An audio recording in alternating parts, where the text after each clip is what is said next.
අනෝරා ධම්මසි වසිනවා. මිපුර වැසියෝ ඊටාම දුර්වල බුද්ධිමතුන්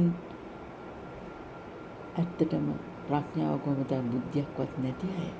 ඒ සෑම වැස්සකටම තෙමෙනවා. සන්නිපාතයන්ට ගොදුරු වෙලා දුක් විඳිනවා. එක් පැත්තකින් ගිගුරුම් හඬවල්, තව පැත්තකින් මල් වරුසා, තවත් දෙසින් ප්‍රාතිහාර්ය මිරිඟුව, නැටුම්, ගැයුම්, වැයුම් පිරිවරාගත් ආශ්චර්යමත් පෙරහැරවල්. අනේ කුසගින්න වසකට වරක්වත් පුරවා ගැනීමේ අභිලාෂෙන් දිලිඳු පෙළ, වයසක පෙළ සුදු අතින් සැරසිලා සියලු දුර්වලතාවයන් වසාගෙන දිනකට හරි අසහනේ සංගවාගෙන සැදී පැහැදී විඩාවෙන් දවසක්ම ගත කළා. හැන්දෑවට හිස් අතින් ගිනිගෙයට පෙරලා පැමිණෙනවා. දේශකයෝ රසබර වැකි කෙනෙක් දුක්බර වැකි රැප් කරමින් ගයති.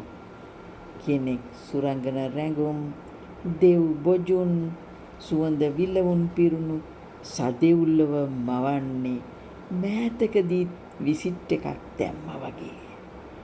ඒ අතරේ ඒ සිරිමුකයෙන්ම මෙලොව මොහොතකට හරි සතුටින් ඉන්න හදන වයසක උන්දලාගේ සැනසුම යට කළා දානවා. අප්‍රසන්න ජරා, ප්‍රේත භූත අපායවල් නරකාදී හතරක් මවලා බියවද්දනවා ස්වාමීනි. ජනගහණයෙන් වැඩි කොටසක් දිලිඳු මහලු වියපත් වූවන් අන්ද මන්ද වෙලා මාවත කොහේදයි සොයා ගැනීමට අපොහසත් වෙලා මනස්කාරවල අතරමං වෙලා ඉන්නවා. වයෝන්මාදය, අල්සයිමර්, අසහනය පිරිලා දුකෙන් දුකටපත් වෙලා දිනෙන් දින වැඩි වෙලා තියෙනවා.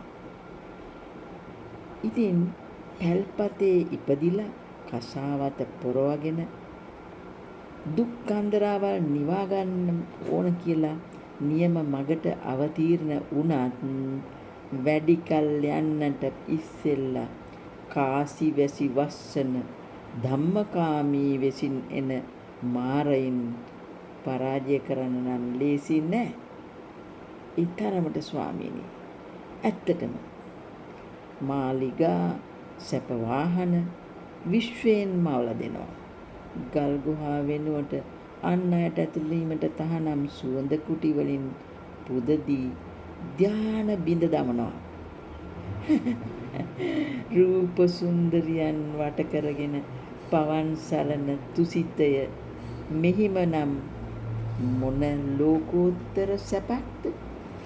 ඇත්තටම සාරිපුත්ත මොග්ගල්ලාන ආනන්ද නන්ද කස්සප සීවලී වැනි රහතුන් වගේ අයට උනත් අද හිටියනම් මේ බැම්මෙන් මිදීමට ලේසි නොවන්නට තිබුණා කිව්වොත් කියන්න එපා මම අඥානෙක් මෝඩෙක් කියලා. ඒකයි නියම සත්‍යය. ඇයි කවුරුත් මේව වහගෙන ඉන්නේ? ඉතින් බලන්නකෝ දසුන හොඳට වැටහිච්ච අය ඊතා නිවිහැනහිල්ලේ මෙදෙස නොබලා තමා විසින්ම තේරුම් ගත්තු අර්ථ ධර්මකාම මෝක්ෂයන් මන අවබෝධයෙන් විචාර බුද්ධියෙන් රැකගෙන ඇස් වසාගෙන ජීවත් වෙනවා. වෙන මොනවා කරන්නද? සසර ගමන කෙලවර කරන්නට සියලු ගිහි සම්පත් අතහැරලා වුණත් ධනවත් චරිත, උගත් චරිත මේ මගට පිවිසෙ නැතුව නොවේ. පසේ බුදුරුන් වගේ ඒ උතුමෝ නිහඬ වෙලා අලුත්ම ට්‍රෙන්ඩ් එකක්ද මේ ප්‍රදර්ශනය තුල පවතිනවා කිව්වොත් ඒක හරිම පුදුම කාලයක්. හැබැයිට එදා විශාඛා උත්තම පළඳනාව සමග පැමිණිලා දිලිසෙන වතින් කසාවතකට මාරු වීම ලොවට ප්‍රදර්ශනය කළාද ස්වාමීනි? මට මතක නෑ. නෑනේ.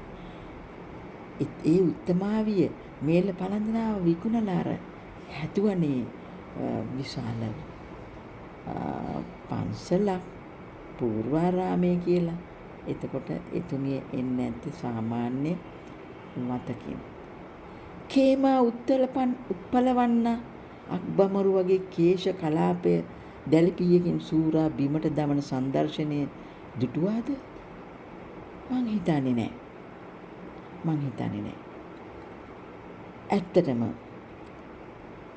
පරිස්සමට තියන්න තැනක් නැති නිසාද කොහෙද මංගල ඇඳුමත් සමග ඇවිල්ලා පැවිදි බිමට වැටිච්ච අය? මට මතක නෑ. පෙම්වතාට වඳිනවා මං දැකලා නෑ. බුදුන් කාලේ මේවා නෑ. ඇයි බැමි සම්පූර්ණයෙන්ම ගා දමලා කුංකුම අංජන හැර දමලා ලිප් ලයින් අමතක කරලා දාලා සංසුන් මගට බට උතුම් කාන්තාවෝ ප්‍රචාර ප්‍රදර්ශන පැවැත්වුවාද නොදනිමි. ඇහි බැමි ගා දමලා වත්සුණු ආලේප නැතිව පාන්දරට දියපොදකින් වත සෝදාගත් සමාධියට සම්වැදුණු ඒ උත්තමාවියන් පවා සල්ලාලයන්ගේ බැල්මට ගොදුරු වුණා මගේ එකක් මතකයි. ඇස් දෙක පවා ගලවලා දුන්න එක්තරා රහත් උත්තමාවියක් හිටියා ඒ කාලේ. ඒ ලස්සනට මේකප් දාලා ඉඳලා නෙමෙයි ප්‍රසිද්ධියේ. ඉතින් මාලිගා අතහැරලා ගිහිල්ලා නැවත ඇටෑච් බාත් සමග පුංචි සුරපුරක් ගොඩනගා ගත්තද මේ ඉස්සර ඇත්ත. ඒ උත්තමාව ආර්ථයක් ඇතිව ඒ මාර්ගයේ තෝරාගත්ත මිසක් ලෝක ප්‍රචාරයේ පැතුවේ නෑ. මම දැක්ක එකක් නම් තිබුණා. මම දැක්ක පටාචාරා විතරයි නිර්වතින් අවසීයෙන් දෙව්රමට දුවගෙන ආවේ. ඉතින් ස්වාමීනි සක්විති රජකම හැරදා නේරංජනා නදිය අසබඩදී රාජාභරණ රන් අසිපත චන්න ඇමතිට දීලා නිසල්මනේ වනේ වැදුණු හැටි සිහි කරන්නවත්ද මන් දන්නේ මේ ජවනිකා කියලා මන් විශ්ලේෂණය කරා. මට කමා කරනු මැනවි ස්වාමීනි. සියල්ල උඩු යටිකුරු වෙමින් පවතිනවා. අනේ බුදුනි වඩිනු මැනවි. අනේ බුදුනි වඩිනු මැනවි අප දිවයිනට. මක්නිසාද දේවස්ථානයේ ගීතිකා ගයමින් ඉඳලා පව්කමා කරගන්න නිවිහැනහිල්ල ඉන්න පැමිණීමට වත්කමක් අවශ්‍ය නොවන නිසා බොහෝ බොදුනෝ ඒ දෙසට හැරෙමින් සිටින බැවිනි. හුන් තැනම සිට දිනකට 8 වරක් පසඟ පිහිටුවා සක්වලට යදින්නට දැන් බොහෝ අය පෙළඹෙනවා ස්වාමීනි. අනේ ස්වාමීනි ඔබ වහන්සේට හැර කියන්න කෙනෙක් නෑ ස්වාමීනි.